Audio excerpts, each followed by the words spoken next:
আপনারা বলেন বড় গলায় যে বাংলাদেশে ফিক্সিং বন্ধ করা লাগবে, আগে ইলেকশনের ফিক্সিং বন্ধ করেন, পরে ক্রিকেটের ফিক্সিং বন্ধ করার চিন্তাটা করি। আপনারা জানেন যে আমরা আজকে আমাদের নমিনেশনটা উইথড্র করেছি। আমি সহ প্রায় 14-15 জনের মতো এই জিনিসটা আমরা উইথড্র করেছি। আর এটা উইথড্র করার রিজনটা খুবই ক্লিয়ার।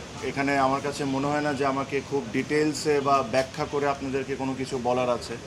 আমি শুরুর থেকে একটা কথা বলে আসছি যে ইলেকশনটা কোন দিকে যাচ্ছে বা কিভাবে হচ্ছে এই জিনিস নিয়ে আপনারা সবাই এখন ক্লিয়ার। যখন যেমন মনে হচ্ছে, যখন যা মনে হচ্ছে তখন তা করা হচ্ছে। এটা এটা আসলে ইলেকশন না, এটা ইলেকশন না। আর ক্রিকেটের সাথে জিনিসটা কোনো দিক থেকেই মানায় না। আপনারা আই এম শিওর যখন ইসি তালিকা দিবে যে আজকে কারা কারা উইথড্র করেছেন, তাদের নামগুলো আপনারা দেখলেই বুঝতে পারবেন যে তারা সবাই তাদের জায়গা থেকে হেভি ওয়েট, তাদের ভোট ব্যাঙ্কও ইটস ভেরি স্ট্রং। এটা হলো আমাদের একটা ওয়ে অফ প্রোটেস্ট, যে এখান থেকে এসে যে এই নোংরামির পার্ট আমরা থাকতে পারবো না। এখানে ধরেন বিভিন্ন ধরনের বিভিন্ন সময় অনেক ধরনের কথা বলা হয়েছে, but end of the day আমার কাছে মনে হয় যে এই নোংরামির সাথে আমরা কোনো দিক থেকে কোনোভাবে পার্ট রাখতে পারবো।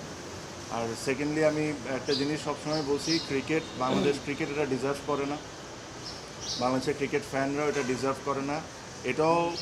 এটাও বলে রাখি, আমি জানি না কতজন স্বীকার করবেন কি করবেন না, বাট এখানে আরও অনেকেই আজকে উইথড্র করতেন। তাদেরকে বিভিন্নভাবে বিভিন্ন ওয়েতে বোঝানো হয়েছে বা চাপ সৃষ্টি করা হয়েছে, তাদেরকে করে থামানো হয়েছে। বাট এছাড়াও অনেকেই আজকে উইথড্র করতেন। তাও 15 জন যদি আজকে করে থাকেন, যদি আমি রাইট হয়ে থাকি, এটা একটা সিগনিফিক্যান্ট নাম্বার। অলমোস্ট 50% আপনার উইথড্র করে নিয়েছে। সো আমি এই বিষয়ে কোনো এক সময় ডিটেলস আপনাদের সাথে কথা বলবো যে কি হয়েছে কি হয় নাই। আমি একটা জিনিসই বলবো যে যারা বোর্ডে আছেন তারাও যদি এভাবে করে ইলেকশন করতে চান করতে পারেন, জিততেও পারেন। বাট আজকে ক্রিকেট 100% হেরে গেছে, এটা নিয়ে কোনো সন্দেহ নাই।